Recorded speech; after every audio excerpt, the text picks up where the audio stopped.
TDP కూటమి వచ్చిన తర్వాత 1 ఇయర్ పరిపాలన గురించి ప్రజలు ఏమనుకుంటున్నారు? అసలు మంత్రుల పరిపాలన సక్రమంగా ఉందా? మరి ఏ మంత్రికి ఎన్ని మార్కులు ఇస్తారు? ఇది సర్వే రిపోర్ట్స్ తోటి గవర్నమెంట్స్ మారుతాయి, క్యాండిడేట్స్ మారుతారు అనేది జరగదు. కింద నుంచి హోల్ పడింది అనుకోండి, చాప కింద నీరులాగా మొత్తం వైరస్ అనేది స్ప్రెడ్ అవుతుంది. కూటమి ప్రభుత్వం అడుగులు వేసి ఏ రకంగా అడుగులు వేస్తున్నారు, లోకల్ ఎమ్మెల్యేస్ ఏ రకంగా అడుగులు వేస్తున్నారు. పాజిటివ్ ఎంత వచ్చింది టీడీపీ కూటమికి, నెగిటివ్ ఎంత వచ్చింది? అంటే ఇక్కడ నేను పాజిటివ్ నెగిటివ్ అనుకున్నా ప్రజల్లో. అయితే అక్కడ ప్రజలు ఎమ్మెల్యేని కలవాలంటే కొంచెం ఇబ్బంది పడుతున్నారు. ఆ క్యాంప్ ఆఫీసులో సరిగా ఉండకపోవడం, తర్వాత ఏదైనా పని మీద వెళ్తే కొంచెం డిలే చేయడం, అందుబాటులో సరిగా ఉండట్లేరు అనేది ఆ సైడ్ ఎక్కువగా వచ్చింది. దానివల్ల ఏమవుతుందంటే కొంచెం రేపొద్దున ఇది సరి చేసుకోకపోతే ఇబ్బంది పడే అవకాశం అంటే క్లియర్గా అక్కడ కనిపిస్తుంది. అంటే వాస్తవానికి ఇక్కడ మంత్రులు వరకు అంటే మంత్రుల గురించి స్పెషల్ రిపోర్ట్ ఉంది. వాస్తవానికి ఆంధ్రప్రదేశ్ రాష్ట్రంలో జరుగుతున్న అభివృద్ధి గురించి ప్రజలకు పూర్తి అవేర్నెస్ లేదు. ఆ లోకల్ ఎమ్మెల్యేస్ నియోజకవర్గాన్ని వదిలేసి ఎక్కడ తిరుగుతున్నారు? అటు విజయవాడ, ఇటు హైదరాబాద్, లేకపోతే బెంగళూరు. నమస్కారం, వెల్కమ్ టు అవర్ ఛానల్. నేను సహస్ర. టీడీపీ కూటమి వచ్చిన తర్వాత 1 ఇయర్ పరిపాలన గురించి ప్రజలు ఏమనుకుంటున్నారు? అసలు మంత్రుల పరిపాలన సక్రమంగా ఉందా? మరి ఏ మంత్రికి ఎన్ని మార్కులు ఇస్తారు? మొత్తం ఓవరాల్గా ఆంధ్రప్రదేశ్ సర్వే రిపోర్ట్ ఎక్స్క్లూజివ్గా ఈరోజు మనం తెలుసుకుందాం. దాని గురించే మనతో పాటు ఉన్నారు చాణక్య స్ట్రాటజీస్ ఎండి ముఖేష్ గారు. సార్ని అడిగి ఆ డీటెయిల్స్ ఏంటో, ఆ సర్వేకి సంబంధించిన పూర్తి వివరాలు తెలుసుకుందాం. నమస్తే సార్. నమస్తే సార్. 1 ఇయర్కే ఎలా సర్వే చేయగలుగుతారు? అసలు 1 ఇయర్ని దృష్టిలో పెట్టుకొని మనం రిపోర్ట్ ఇవ్వచ్చు అంటారా? అంటే వాస్తవానికి ఇది సర్వే రిపోర్ట్ అనేది పబ్లిక్ పర్సెప్షన్ ఏముంది గవర్నమెంట్ మీద అనేది తెలుసుకోవడం కోసమే. అంటే ఇది సర్వే రిపోర్ట్స్ తోటి గవర్నమెంట్స్ మారుతాయి, క్యాండిడేట్స్ మారుతారు అనేది జరగదు. ఇదేంటంటే ప్రజెంట్ రూలింగ్లో ఉన్న గవర్నమెంట్ మీద పబ్లిక్ యొక్క ఒపీనియన్ ఏంటి, ఒపీనియన్ పోల్ అనాలి దీన్ని. ఓకేనా? దీంట్లో పబ్లిక్ నుంచి వచ్చే ఏదైతే విషయాలు ఉంటాయో ఆ విషయాలను బట్టి ఏం చేస్తారంటే రూలింగ్లో ఉన్న గవర్నమెంట్ కావచ్చు, ఇంకా ఇతరులు కావచ్చు, ఎక్కడైతే లూప్ హోల్స్ స్టార్ట్ అయ్యాయో వాటిని రెక్టిఫై చేసుకొని ఇంకొక అడుగు ముందుకేసే అవకాశాలు కొంత ఉంటాయి. ఎప్పుడైనా ఒక వ్యవస్థ ఏర్పడ్డప్పుడు ఆ వ్యవస్థకు సంబంధించి క్రాస్ చెకింగ్ అనేది ఎప్పటికప్పుడు జరుగుతూ ఉండాలి. ఆ క్రాస్ చెకింగ్ జరగకపోతే ఏమవుతుందంటే ఆ లూప్ హోల్స్ తెలుసుకోకపోతాం. ఆ లూప్ హోల్స్ మనకు దొరకలేదనుకోండి, ఆటోమేటిక్గా ఏమవుతుందంటే ఒక సైడ్ మనం ఎంత పర్సెంటేజ్ అంటే 100% మనం ముందుకు వెళ్తున్నా కింద నుంచి హోల్ పడింది అనుకోండి, ఒక వైరస్ అనేది స్ప్రెడ్ అవుతుంది. సో అది ఏ వ్యవస్థ అయినా కానీ, అది ఏదైనా వ్యవస్థ కావచ్చు, ఏదైనా బిజినెస్ కావచ్చు, ఒకవైపు మనం ముందు అడుగు వేస్తున్నామంటే మరోవైపు మనం బ్యాక్ ఎండ్లో క్రాస్ చెక్ చేసుకుంటూ రావాలి. అంటే ఎక్కడ ప్లస్లు ఉన్నాయి, ఎక్కడ మైనస్లు ఉన్నాయి, మనం ఇంకేం స్టెప్స్ తీసుకోవాలి అనేది అది ఒక తీసుకుంటూ రావాలి. సో అందులో భాగంగానే ఇది ఒక ఒపీనియన్ పోల్, పబ్లిక్లో ఏం జరుగుతుంది. ప్రజెంట్ గవర్నమెంట్ 1 ఇయర్ అయింది, ఒక 5 సంవత్సరాలు సంక్షేమ పథకాలతో నడిచిన గవర్నమెంట్ ఉంది. అప్పుడు నవరత్నాలతోటి, ఆ నవరత్నాలు కాదని తెలుగు ప్రజలందరూ కూడా ఆంధ్రప్రదేశ్లో కూటమి ప్రభుత్వం అడుగులేసి భారీ స్థాయిలో విజయాన్ని అందించింది. ఈ భారీ స్థాయిలో విజయం వచ్చిన తర్వాత మరి కూటమి నాయకులు ఏ రకంగా అడుగులు వేస్తున్నారు, లోకల్ ఎమ్మెల్యేస్ ఏ రకంగా అడుగులు వేస్తున్నారు, లోకల్ ఎమ్మెల్యేస్ మీద ప్రజల్లో ఒపీనియన్ ఏముంది, ఏదో జరుగుద్దని భారీ స్థాయిలో ఓట్లు వేసిన ప్రజలకు ఎంతవరకు ఆశ మిగిలింది, ఎంతవరకు నిరాశ మిగిలింది అనేది కూడా కొంత ఉంటుంది. మేము ఇట్లా ఇవన్నీ ఉంటాయి కాబట్టి ఇవన్నీ బేరీజ్ వేసుకొని చెప్తారు. కొన్ని క్వశ్చనర్ అంటే వన్ టైప్ ఆఫ్ సెక్టార్లో కొన్ని క్వశ్చన్స్ బేస్ చేసుకొని పబ్లిక్ లోకి వెళ్ళడం జరుగుద్ది. దాంతో ఒక రిపోర్ట్ అనేది కూడా తయారు చేయడం జరుగుద్ది. సో దీన్ని ఒపీనియన్ పోల్ అనడం better, survey report. Okay, survey report కాకుండా ఒపీనియన్ పోల్. మరి ఈ ఒపీనియన్ పోల్ అనేది ఎలక్షన్స్కి ప్రభావం చూపిస్తుందంటారా? నేను చెప్తుంది అదే కదా, ఈ ఒపీనియన్ పోల్ తోటి ఇప్పటికిప్పుడు ఎలక్షన్స్ జరిగితే తప్ప ప్రభావం ఇప్పుడు ఎలక్షన్స్ లేవు, ఇంకొక 4 years వరకు ఎలక్షన్స్ రావు. కాకపోతే మనకున్న మైనస్ని కొంచెం రెక్టిఫై చేసుకొని ముందుకు వెళ్ళడానికి కొంచెం బాగుంటుంది అక్కడ. ఒపీనియన్ అంటే ఇప్పుడు మీరు అన్నట్టు ఈరోజు ఒక ఒపీనియన్ ఉంటుంది, మళ్ళీ నెక్స్ట్ ఇయర్ ఇంకొక ఒపీనియన్ ఉంటుంది. ప్రజల యొక్క ఒపీనియన్ మారడం సర్వసాధారణం. అలాంటప్పుడు మీరు ఇది చేసినా కూడా అంటే ఏం చెప్తున్నానంటే ఒపీనియన్ మారడం సర్వసాధారణం అంటే ఒకటి ఈ ఒపీనియనే రేపు తీసుకుపోయే డెసిషన్కి మూల కారణం అవుతుంది. అర్థమవుతుందా? ఈరోజు మనలో ఉన్న ఒపీనియన్ రేపు డెసిషన్ తీసుకోవడానికి మూల కారణం. అంటే ఇప్పుడు మనం ఒక ఫర్ సపోజ్ ఏదన్నా ఒక వర్క్ జరుగుతూ ఉంది, ఆ వర్క్ మొదలైంది. ఆ వర్క్ మొదలైనప్పుడు నీకు ఆ ఒపీనియన్ మొదట్లో ఏమనిపిస్తుంది అంటే ఏం చేస్తున్నారులే అనిపిస్తుంది. అది ఒక 50% కంప్లీట్ అయిన తర్వాత పర్లేదులే అనిపిస్తుంది. 100% అయిన తర్వాత బాగా చేశారులే అనిపిస్తుంది. లాస్ట్ ఒపీనియన్ ఏమైంది, బాగా చేశారులే అని. లాస్ట్కి అప్పుడు డెసిషన్ ఏమవుద్ది, ఓకే దే ఆర్ గుడ్ అనిపిస్తుంది. అలా కొన్ని పనులు జరగవచ్చు, జరగకపోవచ్చు. మీరు అన్నట్టు ఒపీనియన్ అనేది డే బై డే మారుతుందంటే వాళ్ళు చేసే పనులను బట్టి మారుతూ ఉంటుంది. అందుకే ఈ 1 year కాలంలో పబ్లిక్లో ఉన్న ఒపీనియన్ ఏంటిది అనేది మనం తీసుకున్నాం. నెక్స్ట్ 4 years మనం ప్రిడిక్ట్ చేయట్లేదు కదా. ఈ 1 yearలో ఏం జరిగింది, పబ్లిక్లో ఏం జరిగింది, ఎలా ఉంది, రేపు గవర్నమెంట్ మీద పబ్లిక్ ఒపీనియన్ ఎలా ఉండబోతుంది అనేది మనం చెప్తున్నాం అంతే. సో మరి చెప్పండి సార్, మీరు అన్నట్టు ఇది సర్వే రిపోర్ట్ కాదు, ఒపీనియన్ పోల్ అంటారు కాబట్టి యాజ్ పర్ అక్కడ ఉన్న పబ్లిక్ ఒపీనియన్ కానీ మీరు చేసినటువంటి ఆ సర్వే రిపోర్ట్లో పాజిటివ్ ఎంత వచ్చింది టీడీపీ కూటమికి, నెగిటివ్ ఎంత వచ్చింది? అంటే ఇక్కడ నేను పాజిటివ్ నెగిటివ్ అంటున్నా. ప్రజల్లో ఒకటి ఫస్ట్ పాయింట్ చెప్తాను. ప్రజల్లో ఈ నవరత్నాలు ఏదైతే అలవాటు పడి ఉన్న బిలో పావర్టీ లైన్ ప్రజలు ఉన్నారో వాళ్ళలో అసంతృప్తి అనేది చాలా ఎక్కువగా ఉంది.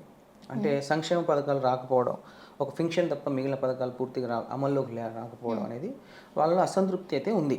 కానీ అసంతృప్తితో పాటు రేపు ఫ్యూచర్లో చేస్తారని ఒక నమ్మకం కూడా, ఒక ఆలోచన రెండు ఉన్నాయి. ఎందుకంటే గతంలో ఒక 3 సార్లు ఇప్పుడు 4వ సారి, గతంలో 3 సార్లు సీఎంగా ఉన్నప్పుడు చంద్రబాబు నాయుడు గారు మాటిస్తే చేస్తారని ఒక ఆలోచన ప్రజల్లో ఎలా అయితే ఉందో, అదేవిధంగా ఈ 1 yearలో వాళ్ళకు ఈ సంక్షేమ పథకాలు కొంచెం నష్టం కలిగించినప్పటికీ ఒక ఆశ అయితే ఉంది. ఈ ఆశ అనేది రోజు రోజుకు పెరిగే అవకాశాలు ఉంటాయి. అదే ఈ సంక్షేమ పథకాలు వచ్చే సంవత్సరం కనుక ఇచ్చినట్లయితే పర్ఫెక్ట్గా నెక్స్ట్ 3 yearsకి రాబోయే 3 సంవత్సరాలకి టీడీపీ కూటమి ప్రభుత్వానికి ఏదైతే ఉందో ఇటువంటి అడ్డంకులు అయితే ఉండవు. బిలో పావర్టీ లైన్ నుంచి వాళ్ళు ఎదురు చూస్తున్నారు, మాకు ఇంక ఇస్తారా అని ఎదురు చూస్తున్నారు. రెండవది లోకల్ ఎమ్మెల్యేస్ దగ్గరికి ప్రజలు వెళ్ళినప్పుడు పనులు కావట్లేదని ఒక ఫీలింగ్ ప్రజల్లో ఉంది.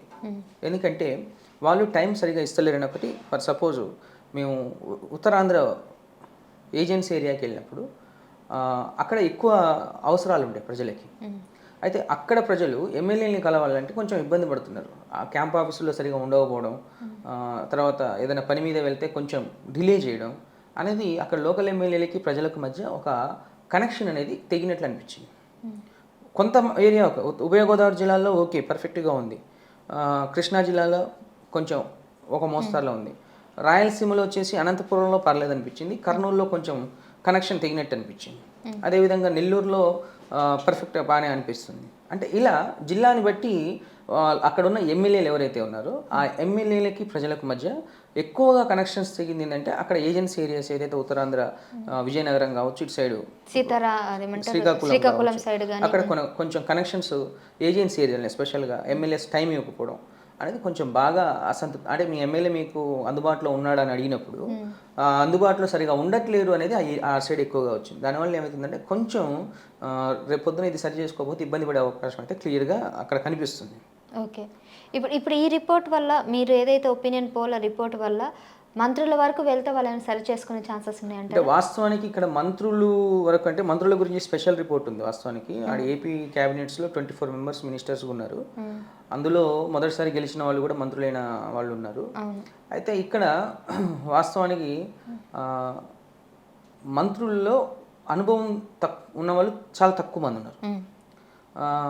ఉన్న మంత్రుల్లో కొంచెం ఎక్కువగా పనిచేస్తున్న వాళ్ళు ఎవరు అని అక్కడ ప్రజల్లో అంటే ఆ ఏరియాలో అడుగుతున్నప్పుడు ఏంటంటే కొంచెం మొదటి స్థానంలో మనకు నిమ్మల రామనాయుడు పనుల విషయంలో బాగా చేస్తున్నట్టు అనిపించింది. అతని ఎక్స్పీరియన్స్డ్. దాని తర్వాత కొల్లు రవీంద్ర గాని కావచ్చు, అనగాని సత్యప్రసాద్ కావచ్చు, అదేవిధంగా అచ్చెన్నాయుడు, కింజారపు అచ్చెన్నాయుడు కావచ్చు, ఐటీ మినిస్టరు నారా లోకేష్ కావచ్చు, వీళ్ళు కొంచెం ప్రజల్లో కనెక్టివిటీ సంపాదించుకున్నారు. ఏది వాళ్ళు చేసిన వాళ్ళకున్న వర్క్లలో కొంచెం అటు ఇటు చూసుకొని. ఇక ఇంకొంతమంది మంత్రులు ఉన్నారా లేరా అనే అనుమానాలు కూడా ప్రజల్లో ఉన్నాయి. అంటే ఈ శాఖకు మంత్రి ఎవరన్న అనుమానాలు కూడా, ఉదాహరణకు రాయలసీమలో ఒక మంత్రి పేరు చెప్తే ఆ మంత్రి ఎవరు అనేది కూడా అట్లా అంటే మేబీ కూటమిలో జనసేన నుంచి వచ్చడం బీజేపీ అట్లానే కాదా? నేను కూటమి అని చెప్పను, ఒక మంత్రి పేరు చెప్తే ఉన్నాడా లేడా అని కూడా ఆలోచనలలో ప్రజలు ఉన్నారు. అంటే వాళ్ళు ఏం పని చేస్తున్నారు అనేది కొంచెం, అదేవిధంగా స్కాములు బాగా చేసిన మంత్రులు కూడా ఉన్నారు. నిన్న మనం మీ ఛానల్లో కూడా కొన్ని చూసాం. మీ ఛానల్లో వేసినట్టుంది ఒక శాఖ గురించి. అదేవిధంగా ఎటువంటి నా మంత్రిత్వ శాఖ ఇది, ఈ శాఖలో ఏం పని చేయాలి అని తెలవని మంత్రి కూడా ఇప్పుడు క్యాబినెట్లో 24 మెంబర్స్లో ఉన్నట్లు అక్కడ ప్రజల్లో చర్చలు బాగా.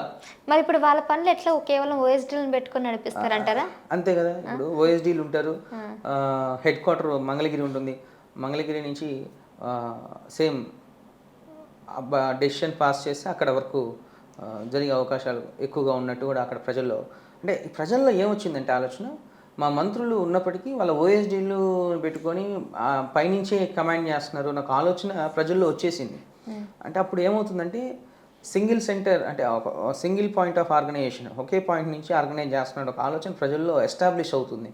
దాన్ని కొంచెం రెక్టిఫై చేసుకుంటే ఏమవుతుందంటే 100% ఫ్రీ హ్యాండ్, అంటే ఏ మంత్రి శాఖ ఏ శాఖ మంత్రికి ఆ శాఖలో ఫ్రీ హ్యాండ్ ఇస్తే అప్పుడు ఏమవుతుందంటే కొంచెం వాళ్ళు రాష్ట్రం మీద కొంచెం ఎక్కువ అవేర్నెస్ ప్రోగ్రామ్స్ కండక్ట్ చేయడం కానీ, వాళ్ళ శాఖకు సంబంధించి వాళ్ళ శాఖలో ఉన్న ప్లస్లు మైనస్లు ప్రజల్లోకి తీసుకెళ్ళడానికి కానీ ఎక్కువ స్కోప్ ఉంటుంది. కానీ ఇక్కడ ఏం జరుగుతుందంటే ఆ శాఖ మంత్రి ఆ శాఖ గురించి తెలుసుకోవడానికి టైం సరిపోతుంది ఫస్ట్. అలా మంత్రుల మీద ప్రజల్లో భిన్న అభిప్రాయాలు ఉన్నాయి తప్ప ఏకాభిప్రాయాలు అయితే ఎక్కడ వినిపించలేదు. ఇందాక చెప్పిన కొంతమంది మంత్రుల్లో మాత్రం పేరు కొంచెం ప్రజల్లో గట్టిగానే వినిపిస్తుంది. ఇంకా ఒక ఇద్దరు మంత్రుల మీద అప్పుడే స్కాములు కూడా ప్రజల్లోకి ముందుకే చర్చలు అయితే బాగా విపరీతంగా వినిపించినాయి. ఇందాక చెప్పిన ఒక మంత్రి గురించి అయితే మాకు ఈ మంత్రి ఉన్నాడా లేదని డౌట్లు కూడా ప్రజల్లో ఉంది. రేపు ఎట్లాగో 2వ తారీఖు మనం రిపోర్టు ఎక్స్పోజ్ చేస్తాం కాబట్టి ఆ లిస్టు బయటకు ఇచ్చేద్దాం, ప్రాబ్లం లేదు. ఓకే. సో మీరు అన్నట్టు కొంతమంది పేర్లు వాళ్ళకి తెలియట్లేదు, అసలు ప్రజలు ఎవరు కూడా వాళ్ళు పనిచేస్తున్నారా లేదా అని ఆలోచనలో ఉన్నారు అని అంటున్నప్పుడు, మరి అధిష్టానంకి మంత్రుల యొక్క అక్రమాలు, అవినీతి లేకపోతే స్కామ్లు వెళ్ళట్లేదా? వాళ్ళు తెలిసినా కూడా సైలెంట్గా ఉంటుందా?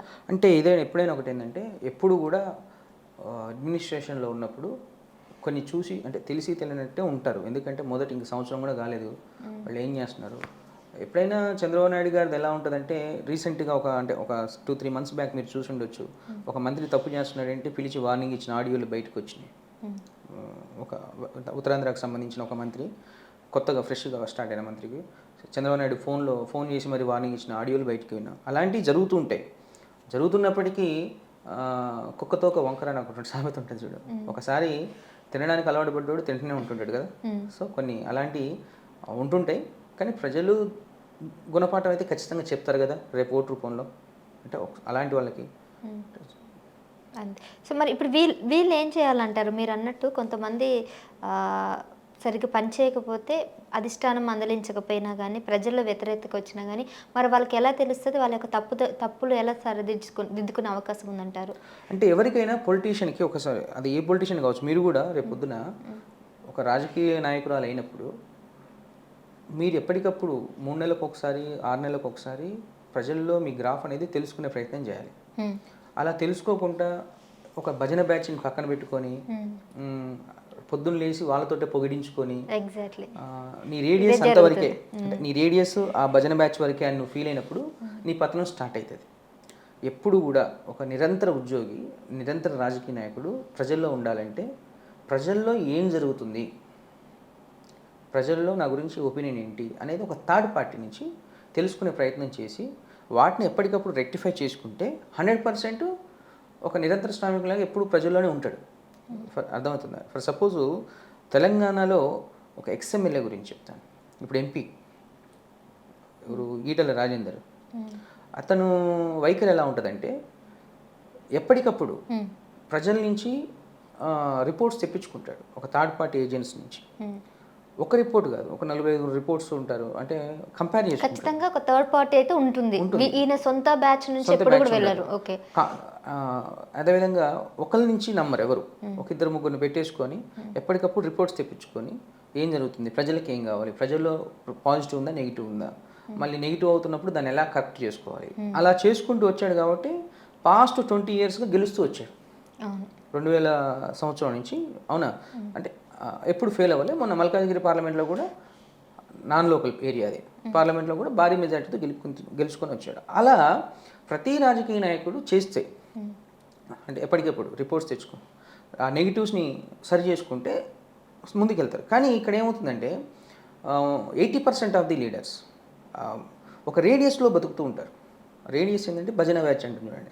ఆ భజన బ్యాచ్ అంటే అన్న నువ్వు తోపన్నా, నువ్వు చేసేదే కరెక్ట్ అన్నా, నువ్వు ఏది చేసేదన్నా అని ఒక రేడియస్లో కొంతమంది పీపుల్స్ ఉంటారు. వాళ్ళు కూడా ఏంటంటే వాళ్ళు సర్వైవ్ అవ్వాలంటే ఇది కంపల్సరీ జరగాలి. కార్యకర్తలు ఎలాగో పొగుడతారు, అలా కాకుండా పక్కన తమ్ముళ్ళు అలాంటి. కాబట్టి నువ్వు ఆ రేడియస్లోనే మిగిలిపోయినప్పుడు ప్రతి రాజకీయ మీరు ఆ రేడియస్లో మిగిలిపోయినప్పుడు ఏంటంటే నిజాలు తెలుసుకోరు. ఇలా మూడో వ్యక్తి వచ్చి నిజం చెప్పినా ఆ రేడియస్లో ఉన్న వాళ్ళు నిన్ను డామినేట్ చేసినప్పుడు ఏమవుతుందంటే నిజాన్ని నువ్వు జీర్ణించుకోలేవు. ఆ పరిస్థితి వచ్చినప్పుడు ఏమైందంటే మన పతనం అప్పటికి స్టార్ట్ అవుతుందని అర్థం. సో ఇప్పుడు నేను ఏం చెప్తానంటే 1 year పరిపాలనలో ఇప్పుడున్న మంత్రుల్లో కొంతమంది బాగా చేస్తున్నారు, ఇందాక కొన్ని చెప్పాను. అదేవిధంగా ఇంకొంతమంది ఏంటంటే న్యూట్రల్గా ఉంది. ఒకరిద్దరిది వాళ్ళ శాఖ గురించి కూడా పూర్తి అనుభవం లేని మంత్రులు అక్కడ చలామణి అవుతున్నారు. సో దీనివల్ల ఏమవుతుందంటే డెవలప్మెంట్ వైపు, అభివృద్ధి వైపు ఆంధ్రప్రదేశ్లో అడుగులు పడుతున్న వాట 100% వాస్తవం. ఎందుకు అమరావతి కానీ, పోలవరం కానీ, వైజాగ్ కానీ, నెల్లూరు కానీ ఇలా రకరకాల ఫండ్స్ సెంట్రల్ గవర్నమెంట్ తెచ్చుకొని పనులు చేస్తున్నారు. ఒకవైపు అభివృద్ధిలో అడుగులు వేస్తున్న టైంలో ఇంకొక వైపు కింద ప్రజల్లో ఒక అసంతృప్తి ఏర్పడుతుంది. అంటే అక్కడ ఒక కనెక్షన్ తెగింది. ఏ కనెక్షను? ఓటర్లకి, లోకల్ నాయకులకి, ఎమ్మెల్యేలకి. ఆ కనెక్షన్ ఎప్పుడైతే తెగిందో ఆ తెగడం వల్ల, అంటే గ్యాప్ రావడం వల్ల ఏంటంటే ఆంధ్రప్రదేశ్ రాష్ట్రంలో జరుగుతున్న అభివృద్ధి గురించి ప్రజలకు పూర్తి అవేర్నెస్ లేదు. అంటే ఆ అవేర్నెస్ క్యాంపులు ఎవరు నిర్వహించాలి? Local MLAs. ఆ లోకల్ ఎమ్మెల్యేస్ నియోజకవర్గాన్ని వదిలేసి ఎక్కడ తిరుగుతున్నారు? అటు విజయవాడ, ఇటు హైదరాబాద్, లేకపోతే బెంగళూరు. ఓకేనా? ఇలా తిరగడం వల్ల ఏమవుతుందంటే ప్రజలకు, ఎమ్మెల్యేలకు గ్యాప్ వచ్చి ప్రజలకు అవేర్నెస్ లేక గవర్నమెంట్ మీద కొంచెం అసంతృప్తి అనేది ఏర్పడింది. సో అది వ్యతిరేకత కాదు, జస్ట్ అసంతృప్తి. ఈ అసంతృప్తిని సరి చేసుకోవడానికి ఇంకా 4 years ఉంది. కానీ ఇప్పటికైనా లోకల్ ఎమ్మెల్యేలు, అక్కడ స్థానిక ఎమ్మెల్యేలు వాళ్ళని కొంచెం చేసుకుంటే, దూరాన్ని తగ్గిస్తే 100% సక్సెస్ అవుతుంది. రైట్ సార్, చాలా విషయాలు అయితే తెలియజేశారు. అటు ప్రజలకే కాదు మంత్రులకు కూడా మంచి సజెషన్స్ ఇచ్చారు. సో ఇకనైనా కానీ ఎవరైనా కానీ, ఏ రాజకీయ నాయకుడైనా కానీ తన పరిధిని ఎంతవరకు ఉంది, ఎక్కడి వరకు వెళ్ళాలి, సో ఏం చేస్తే ప్రజల వరకు మనం రీచ్ అవుతాము, ఆ దూరాన్ని ఎలా తగ్గిస్తాము, చిన్న చిన్న లూప్ హోల్స్ని ఎలా కవర్ చేయాలి, ఇవన్నీ కనుక ఒక రిపోర్ట్ని థర్డ్ పార్టీ నుంచి కనుక తెప్పించుకోగలిగితే సో వాళ్ళు అనుకున్నది ఏదైతే అవుతుందో ఖచ్చితంగా నెరవేర్చుకోగలరు. అలాగే ప్రజలకు కూడా దగ్గర అయితే అవకాశం అయితే ఉంది. సో ఇంకా 4 years ఉంది కదా, ధీమాగా ఉందామంటే కాదు ఇది. సో ఈ ఒపీనియన్ అనేది ఖచ్చితంగా నెక్స్ట్ ఇప్పుడు కాకపోయినా ఎప్పటికైనా ప్రభావం అయితే కనిపిస్తుంది కాస్తేనా అని చాణక్య గారు అయితే చెప్పడం జరిగింది. సో మరిన్ని డీటెయిల్స్తో మళ్ళీ కలుద్దాం sir. Thank you so much.